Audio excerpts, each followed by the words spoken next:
Erika, ¿cómo está? Gracias por acompañarnos. Muy buenos días. Buenos días, Patricia. Mucho gusto y gracias por tu espacio y saludos a toda tu audiencia. Muchas gracias a ustedes, Erika, por tomarse el trabajo de venir y de observar y además no venir dentro de un año o dos o tres. Es importante escuchar y ver las cosas cuando han ocurrido porque todavía está fresca no solo la memoria, sino también las pruebas, los indicios sobre que podría haberse dado violación de derechos humanos. ¿Cuál ha sido la metodología, Erika? ¿Con quiénes se han reunido Amnistía Internacional? ¿Qué tipo de información han recogido? Bueno, Patricia, primero decirte que Amnistía Internacional tiene un trabajo histórico en Perú. La organización ha tenido presencia, inclusive nosotros tenemos una sección, una oficina nacional con una membresía importante en el país, con activistas que han apoyado el trabajo de Amnistía Internacional. Tú bien lo decías, Amnistía Internacional es un movimiento que protege los derechos humanos en todo el mundo y por ende denuncia donde se cometen las violaciones. Y tenemos el privilegio de la independencia porque es nuestra membresía precisamente la que nos aporta financieramente para hacer nuestro trabajo.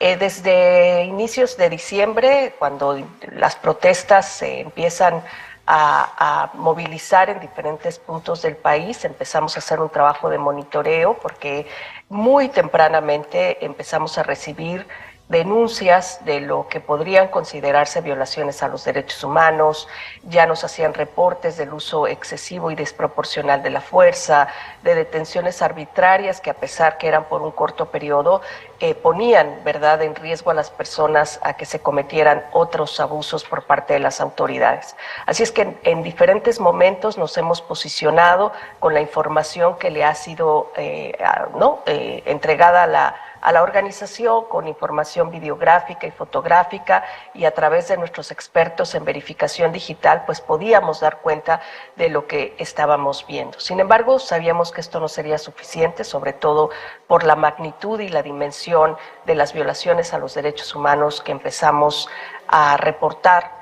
Y tomamos la decisión de desplegar uno de nuestros equipos especializados en el continente, nuestro equipo de respuesta de crisis. Es un equipo que ha generado una experticia específica en documentar violaciones a los derechos humanos en el momento en que estos están ocurriendo, como tú misma lo decías, pero además con una experiencia ya acumulada de trabajo en intervención de investigación en situaciones de represión estatal de protestas. Este equipo ha estado desplegado en países como Nicaragua, como Honduras, como Haití, en Venezuela, en Chile, recientemente en Colombia y en muchos otros países que lamentablemente atraviesan por movilizaciones sociales y por una respuesta violenta por parte de las autoridades. Así es que el equipo ha estado desplegado en algunos puntos del país. Evidentemente, al estar en un contexto de crisis, pues tenemos que tomar decisiones logísticas, ¿verdad?, que permitan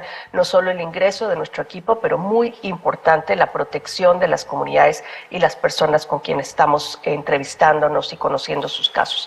El equipo estuvo en Ayacucho, en Andahuaylas, en Chincheros y aquí en Lima, donde tuvimos la posibilidad también de escuchar testimonios y documentar casos de personas que han sido víctimas de violaciones a los derechos humanos en otras regiones como Puno. Así que hoy día estamos presentando los hallazgos iniciales de esta investigación de crisis. Continuaremos haciendo nuestra labor independiente y rigurosa de ir documentando no solo testimonios, sino además nos hemos entrevistado con autoridades, funcionarios de la fuerza policial, de la fuerza militar. Hemos solicitado a través de los pedidos de información pública pues datos muy específicos para corroborar los testimonios no solo de las víctimas y sus familias, sino también de personas que fueron testigos, ¿verdad?, de muchos de los hechos que estaremos relatando el día de hoy. Hemos documentado 46 casos de múltiples violaciones a los derechos humanos y 12 casos de personas que fueron asesinadas en el contexto de la represión de las protestas. Cabe mencionar que es solo una suerte de ejemplo emblemático de lo que está sucediendo en el país, precisamente porque no tenemos acceso a todas las regiones. Sabemos que son 48 personas que han sido asesinadas. Las propias organizaciones de derechos humanos locales han hecho referencia a que la mayoría, bueno, casi todas, han sido asesinadas como resultado del uso de armas de fuego. Así que, como te menciono, Patricia, nuestro interés es precisamente presentar información objetiva, con evidencia que hemos analizado rigurosamente. Yo le he presentado personalmente, junto con nuestra directora de Amnistía Internacional Perú, Marina Navarro, el día de ayer, estos hallazgos a la presidenta Boluarte y a parte de su gabinete, incluida la canciller y el Ministerio de Justicia y Derechos Humanos. También le hemos presentado los hallazgos al ministro de Defensa.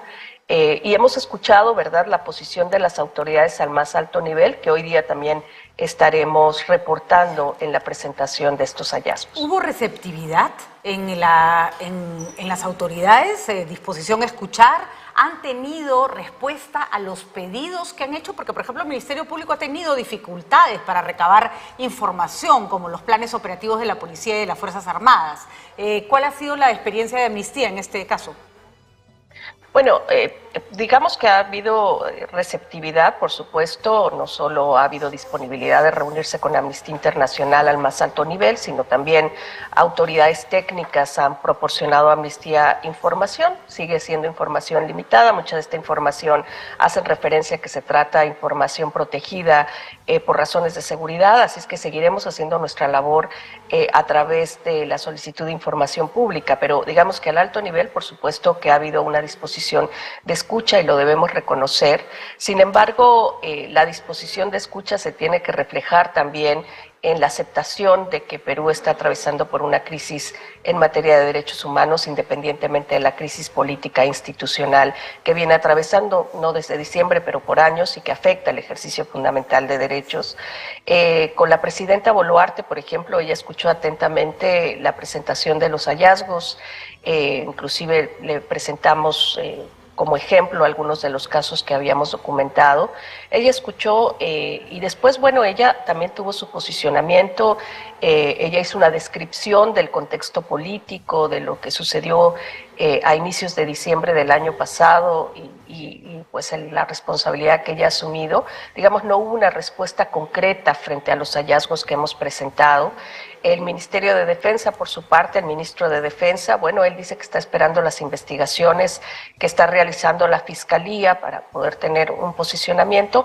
Sin embargo, dada la gravedad de las violaciones a los derechos humanos y la crisis que persiste, nos parece que es importante que las autoridades no solo estén a la espera, sino que realmente sean proactivas en, primero, poner fin a la represión que estamos viendo en muchas comunidades, poner fin a la estigmatización de las personas que hoy día están protestando en las calles, que es importante mencionar que son personas que representan comunidades de grupos de población históricamente marginalizados, como han sido los pueblos indígenas y las comunidades campesinas, que hoy en día están reclamando en las calles un sistema político que realmente dé respuesta a sus demandas de dignidad. Así es que esperemos que esa apertura a la escucha pues se transforme verdaderamente en acciones para poder atender esta crisis en materia de derechos humanos. Erika, no tiene carácter vinculante el informe de Amnistía, no hay forma de que lo tenga, pero ¿qué debería pasar con este informe? Las cifras son duras, han recibido 46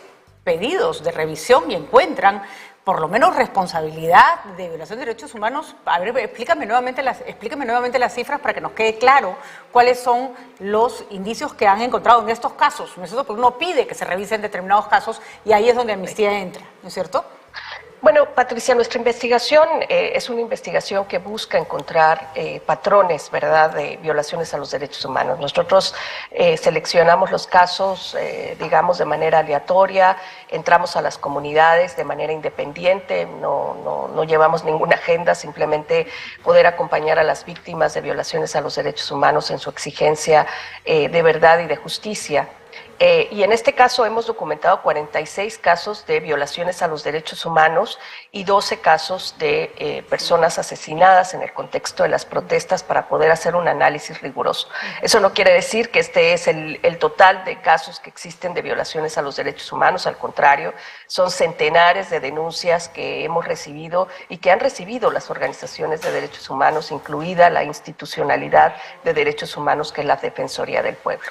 Pero estos casos no nos permitimos hacer un análisis muy selectivo, ¿verdad?, de un grupo importante de casos en diferentes puntos del país, precisamente para mostrar esos patrones que hoy, en unos minutos, ya estaremos presentando en esta conferencia de prensa y que, bueno, pues sí, lamentablemente son devastadores y que esperamos que esto sea un parteaguas que coadyuve a los esfuerzos de las víctimas, de la sociedad civil, pero también de las entidades del Estado para poder atender esta crisis en materia de derechos humanos. Muy bien, Erika, en el resumen que hemos recibido además se hace referencia a los casos de violación de derechos humanos en los que no necesariamente hay muertos, pero el nivel de discriminación, de maltrato, frases muy duras, ¿no?, como que las personas eran tratadas como animales, reeditando además un trato a una población que ya fue tratada así en otro momento cuando también se luchaba contra la violencia y se luchaba de la manera inapropiada. Muchísimas gracias, Erika. Atentos entonces al resultado del informe y a los detalles, que probablemente incomoden a más de uno, pero de eso se trata cuando se señala violación de derechos humanos, que no nos sintamos cómodos con la información, porque si no, nada cambia. Gracias, Erika, por haber estado con nosotros. Que tenga usted un buen día. Gracias a ti, Patricia. Buen día. Erika Guevara, de Amnistía Internacional, con nosotros.